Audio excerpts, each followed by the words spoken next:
Assalamualaikum warahmatullahi wabarakatuh.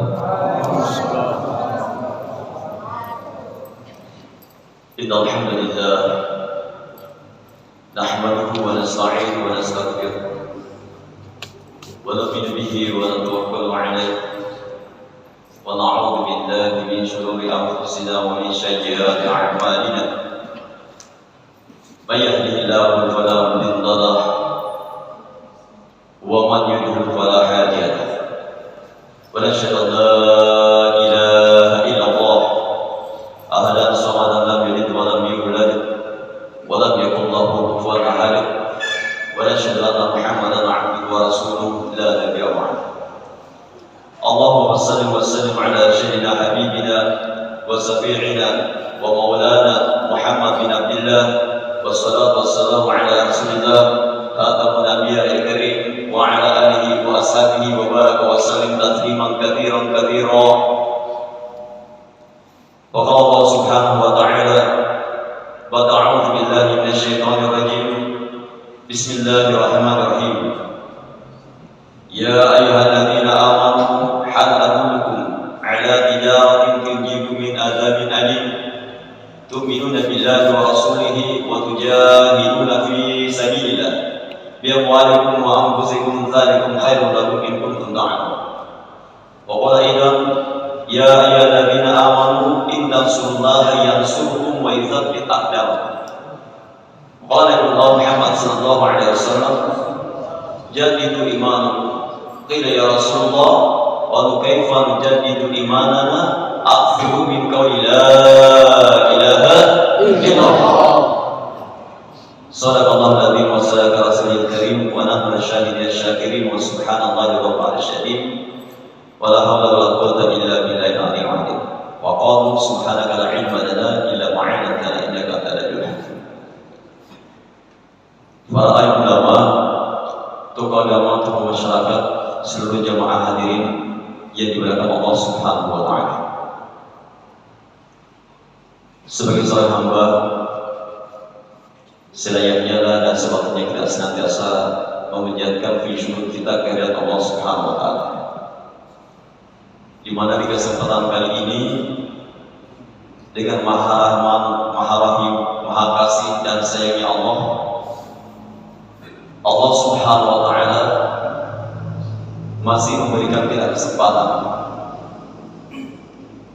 untuk menghadiri majelis-majelis yang sangat diridhai Allah Subhanahu wa taala. Masih memberikan kita kesempatan untuk menghadiri majelis-majelis yang dibicarakan tentang keagungan Allah Subhanahu wa taala. Saya ulangi dua kali sebab kenapa hadirin jamaah sekalian?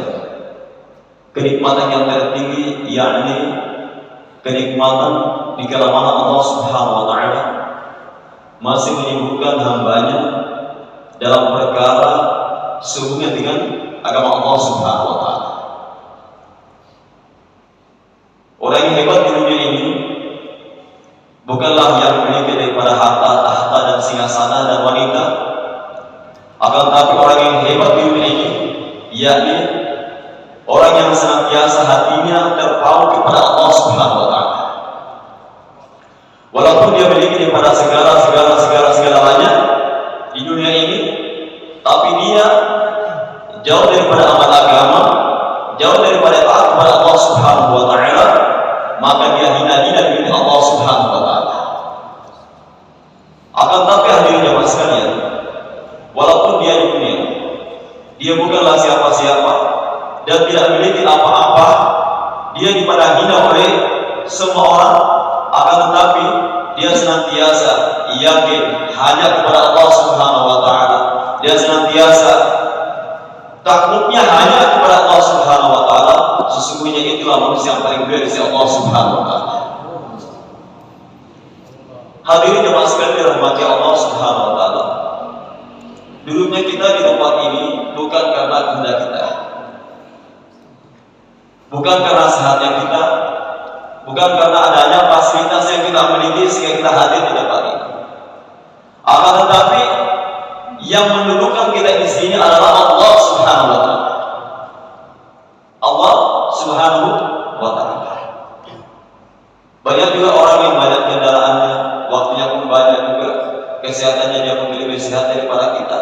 rumahnya mungkin lebih dekat daripada kita.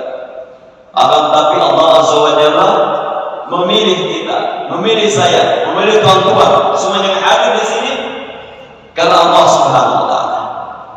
Itu satu karunia besar yang dipaskan yang diberikan kepada umat akhir zaman dari Allah Azza wa Jalla. Hadirin jamaah sekalian dirahmati Allah Subhanahu wa taala. Bersalawat kita kepada junjungan Nabi Agung Rasulullah Muhammad sallallahu alaihi wasallam yang telah memberikan petunjuk dari kegelapan menjadi hidayah. Disebabkan pengorbanan bersama daripada Rasulullah sallallahu alaihi wasallam. Tetesan keringat air mata bahkan darah beliau sallallahu alaihi wasallam. Sehingga hari ini saya dan tuan-tuan pembela daripada agama Allah Subhanahu wa taala. Disebabkan pengorbanan beliau, nur kalamullah dan nur sabda Rasulullah sallallahu alaihi wasallam terbencar daripada hidayah, tersebarnya hidayah dari ufuk selatan utara timur, disebar daripada hidayah Allah Subhanahu wa taala.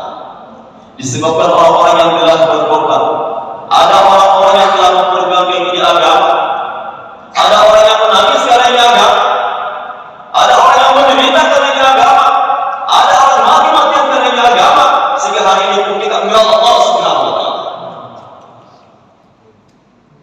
Hadirin jamaah maghrib dan Allah Subhanahu wa taala. Dialah Allah Subhanahu wa taala yang menghidupkan. Seluruh yang hidup semuanya dihidupkan oleh Allah. Begitupun hadirin sekalian, dialah Allah Subhanahu wa taala yang memelihara. Semua apa yang ada di permukaan bumi ini semuanya dipelihara oleh Allah Subhanahu wa taala. Yang kecil sampai yang besar. Semuanya dipelihara oleh Allah. Tidak ada sedikit pun makhluk Allah Ta'ala yang ada di permukaan bumi ini yang lepas daripada kontrol penglihatan dari Allah Subhanahu wa taala. Maka inilah keimanan kita yang perlu kita asah dari sekarang.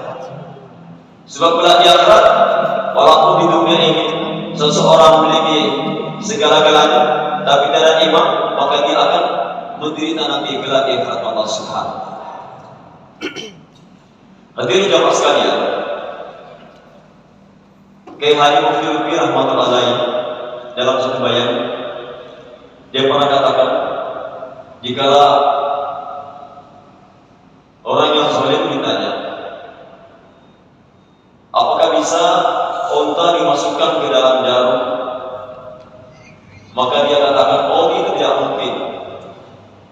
Unta yang begitu besar badannya, sedangkan jarum yang begitu kecil lubangnya, mana bisa dimasukkan unta ke dalam jarum? Itu tidak mungkin. Ini jawaban orang yang zalim. Ya. Kedua, orang yang pandai, orang yang pintar. Ya. Ditanya dia, apakah bisa unta dimasukkan dalam jarum? Maka jawabannya dia mengatakan bisa. Caranya bagaimana? Kita berbagi daripada kita bikin lubang jarum yang besar, jarumnya besar juga, lubang jarum yang besar sebesar daripada unta tadi, sehingga kita bisa masukkan unta ke dalam lubang jarum tadi. Ini jawaban orang yang pandai, yang pintar. Akan tapi yang jemaah sekalian, kata beliau, kalau orang beriman ditanya, bisa tidak kira-kira unta dimasukkan ke dalam lubang jarum? Orang beriman jawabannya apa? Jawabannya bisa. Bisa, Pak. Bagaimana caranya? Jangankan unta dimasukkan ke dalam lubang jarum yang nyata-nyata jarum ini ada lubangnya. Di zaman Nabi Shalih alaihissalam, Allah Azza wa Jalla mampu mengeluarkan unta dari batu yang besar yang tidak ada lubangnya sedikit unta sekecil jarum tadi. Allah Taala mengeluarkan unta dari batu yang besar tadi. Ya. Apalagi sudah ada nyata-nyata lubang jadi jarum ada mas sekalian. Pasti bisa. Apa yang tidak bisa mas sekalian? Seluruh daripada dunia yang dulu tidak ada, seluruh yang ada yang kita lihat ini tidak ada. Ya. Setelah itu Allah adakan seluruh di muka bumi ini diadakan oleh Allah Subhanahu wa taala. Ada daripada pohon-pohon, ada gunung-gunung, ada lautan yang terbentang luas. Di malam hari ada bintang-bintang, di siang hari ada matahari, di malam hari ada bulan-bulan ya, menyinai daripada alam ini, diadakan oleh Allah Ta'ala. Setelah itu suatu saat nanti semuanya pun akan tiada. Semuanya tiada mas sekalian. Gunung-gunung semuanya sudah habis ya, meletus gunung-gunung berhamburan sebagaimana debuhannya mas sekalian. Seluruh air laut pun berubah ke daratan. Seluruh planet-planet semuanya saling bertabrakan sehingga hancur satu yang lain mas sekalian ya. Semuanya telah tiada. Walaupun daripada kalimat ada, tiada, dan tiada, dan ada, sudah tidak ada, tetap Allah Subhanahu wa ta'ala masih ada. Dia Allah SWT Maha Kuasa. Hadirnya mas sekalian berbagi Allah Subhanahu wa ta'ala. Mudah-mudahan manusia di permukaan bumi ini untuk mengharap kepada Allah Subhanahu wa ta'ala, yakni iman dan amal saleh. Iman dan amal saleh. Allah Subhanahu wa ta'ala tidak marah kepada satu orang pejabat, satu orang kaya raya yang memiliki harta, tahta, dan singasana di dunia. Jika dia meninggal dunia, akan tapi dia senantiasa taat kepada Allah. Tidak marah sekali. Asalkan sudah pada kekayaannya, waktunya, hartanya, tahtanya, singgasananya, semuanya diberikan kepada agama Allah Subhanahu wa ta'ala. Allah Ta'ala telah menceritakan dalam Al-Quran Nabi Sulaiman alaihissalam yang sampai detik ini, hari ini, tidak ada orang sekaya raya apapun di dunia ini, dari dulu sampai sekarang, sampai akhir daripada tutupnya dunia ini, tidak ada yang menyamai kendaraan Nabi Sulaiman alaihissalam. Kendaraan Nabi Sulaiman tidak ada seperti beliau, masya Allah. Ya. Sekarang orang kaya banyak memiliki daripada pesawat pribadi, tapi Nabi Sulaiman kemana arah angin pergi, dia perintah angin ke sana, ke barat, dia pun ke barat, ke timur, dia pun ke timur. Kendaraannya angin, masya Allah. Ya. Tapi Nabi Sulaiman tidak pernah lalai dari perintah Allah. Hatinya pun tidak mengatakan semua ini tidak ada apa-apanya. Hal seketika Nabi Sulaiman diterbangkan oleh kendaraan pribadinya, yakni angin. Maka ada seseorang di bawah bumi di tanah ini, dia lihat daripada istana Nabi Sulaiman. Saking takjubnya dia memandang daripada istana Nabi Sulaiman. Orang ini mengatakan subhanallah, maha suci Allah yang telah menciptakan Nabi Sulaiman dari orang kaya dan daripada kendaraan yang istimewa. Maka Nabi Sulaiman pun dengar kata-kata ini. Maka Nabi Sulaiman pun mengatakan turun kepada seseorang yang tadi mengucapkan kalimat subhanallah. Turunlah daripada Nabi Sulaiman, mendatangi, menghampiri orang yang tadi. Ditanya lagi, wahai fulan bin fulan, kenapa tadi engkau katakan subhanallah? Orang itu menjawab, dia katakan, wahai hamba, katakan Nabi Sulaiman, saya sangat takjub melihat daripada kendaraan dan istanamu yang Allah Ta'ala berikan kepada engkau.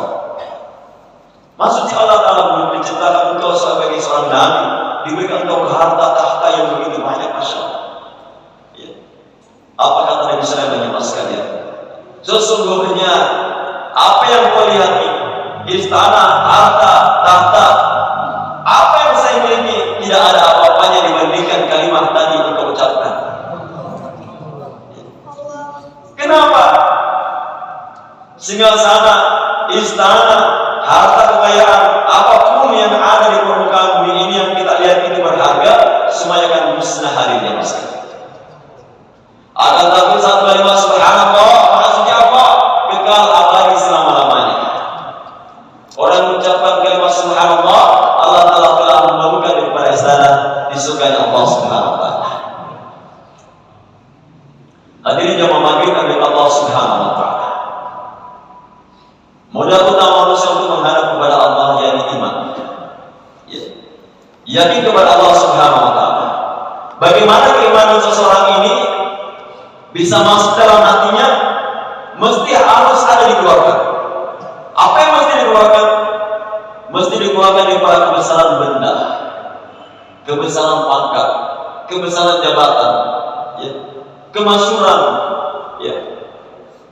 Harus dikeluarkan semuanya.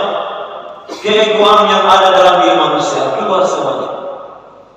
harus digunakan. Hak milik kita katanya milik daripada istana, rumah, kendaraan, tidak usah masukkan dalam hati. Rumah sudah ada tempatnya, mobil sudah ada di garasi, ya. Kantor sudah ada tempatnya, tidak usah dimasukkan dalam hati. Barulah iman seseorang masuk dalam hatinya. Kalau kebesaran makhluk, kebesaran benda, pangkat, harta, tahta, singgasana masih tertata di dalam hati seseorang, maka kalimat la ilaha illallah tidak akan masuk dalam hati seseorang. Tidak akan masuk lagi masalah. Karena kenapa? Di dalam hati kita Allah Ta'ala tidak mau masuk di dalam celah hati seseorang, manakala masih ada kebesaran selain daripada kebesarannya Allah Subhanahu wa Ta'ala. Allah Ta'ala sangat pencemburu. Dan riwayat dikatakan Rasulullah SAW bertanya kepada Syekh Umar bin Khattab radhiyallahu anhu, "Wahai Umar, bagaimana perasaanmu jika engkau pulang ke rumah? Pulang ke rumah, engkau mendapati istrimu bersama seorang laki-laki lain. Apa kata Umar? Dia katakan, sekiranya saya mendapati mereka berdua di dalam rumah, dalam kamar, maka saya akan penggali mereka berdua." Saking marahnya, cemburunya dimasukkan. Apa kata dia pada Rasulullah SAW? "Wahai Umar bin Khattab, Allah Ta'ala masih pencemburu kepada seorang laki yang melihat daripada istrinya berdua dengan laki-laki lain. Allah Ta'ala masih sangat marah kepada seseorang hamba yang dalam hatinya ada kebesaran selain daripada kebesaran Allah Subhanahu wa Ta'ala."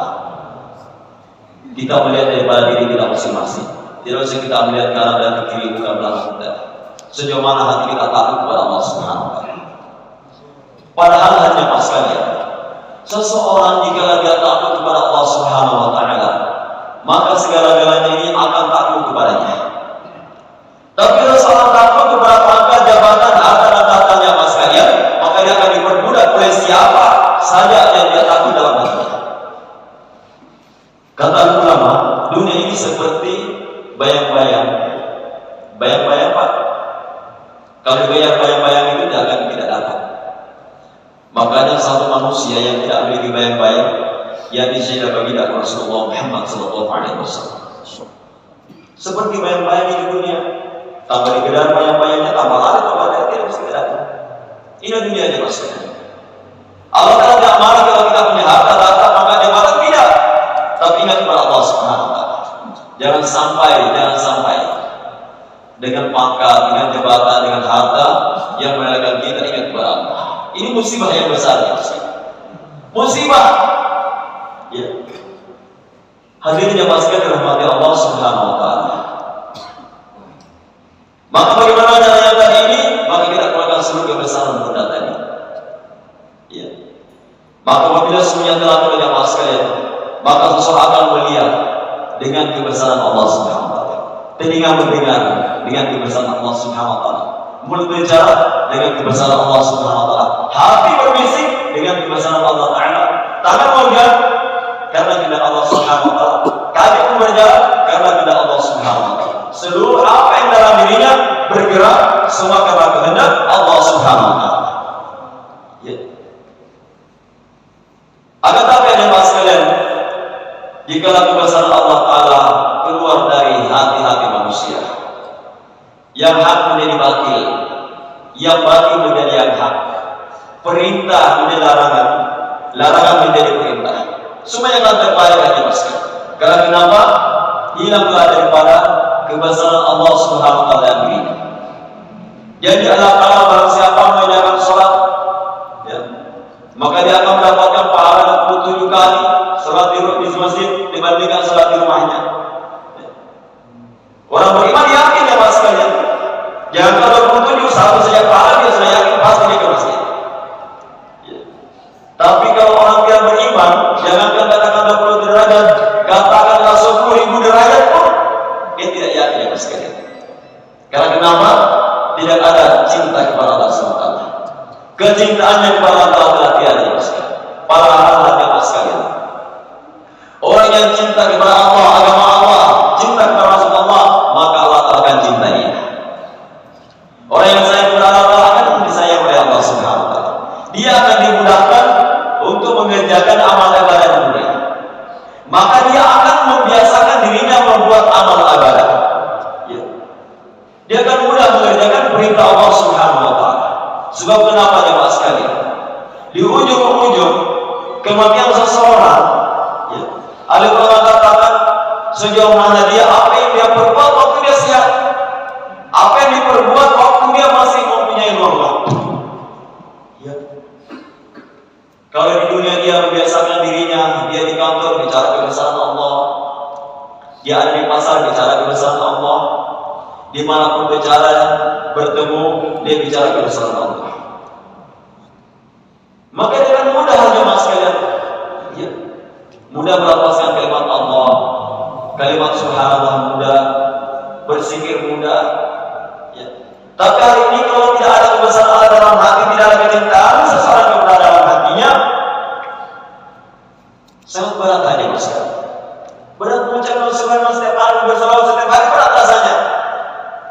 Lebih ringan dirasa seseorang yang mengangkat seming 50 sak setiap hari sampai 10 sak, 20 sak, 30 sak, 50 sak, terasa ringan.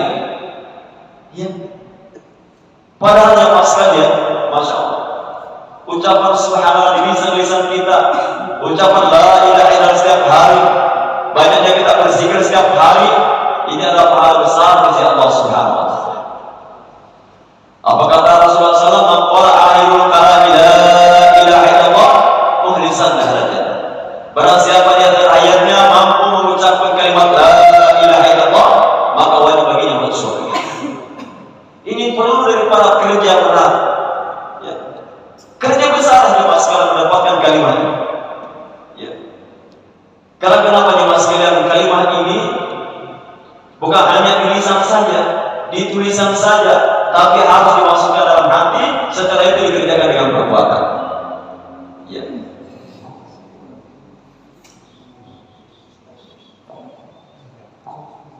Hadirnya masukkan dirahmati Allah Subhanahu wa Ta'ala.